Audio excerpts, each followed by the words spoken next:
ಮಂದಾರ ಅರಣ್ಯವನ್ನು ಸಂಜೆ ನಂತರ ಯಾರೂ ಪ್ರವೇಶಿಸುತ್ತಿರಲಿಲ್ಲ. ಅಲ್ಲಿ ಕತ್ತಲೆ ಬೀಳುತ್ತಿದ್ದಂತೆ ಒಂದು ದೊಡ್ಡ ರಾಕ್ಷಸ ಎದ್ದೇಳುತ್ತಿದೆಯಂತೆ ಎನ್ನುವ ಮಾತು ಹಳ್ಳಿಯಲ್ಲಿ ಹರಡಿತು. ಆ ರಾಕ್ಷಸನ ಹೆಸರು ಅಗ್ರೋಹ.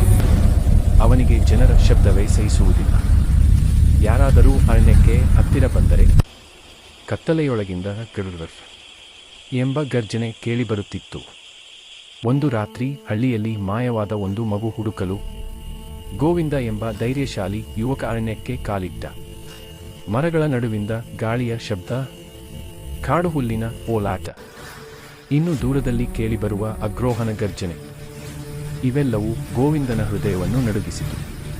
ಸ್ವಲ್ಪ ಮುಂದೆ ಹೋದಾಗ ನೆಲಕಂಪಿಸುವಂತೆ ಹೆಜ್ಜೆಗಳ ಶಬ್ದ ಕೇಳಿಬಂತು.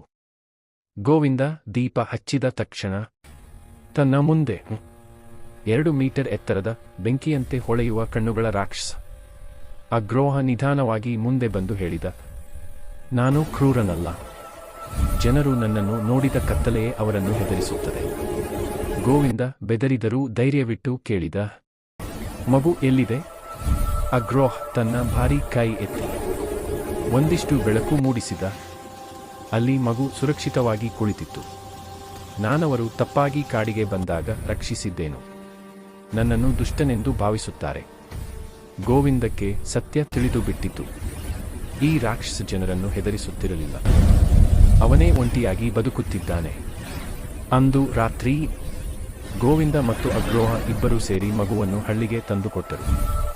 ಆ ದಿನದಿಂದ ಹಳ್ಳಿಗಾರರು ರಾಕ್ಷಸನನ್ನು ಕಾಣಲು ಹೆದರಲಿಲ್ಲ. ಅಗ್ರೋಹ ಅರಣ್ಯವನ್ನು ಕಾಯುವ ಮೌನ ರಕ್ಷಕನಾಯಿತು.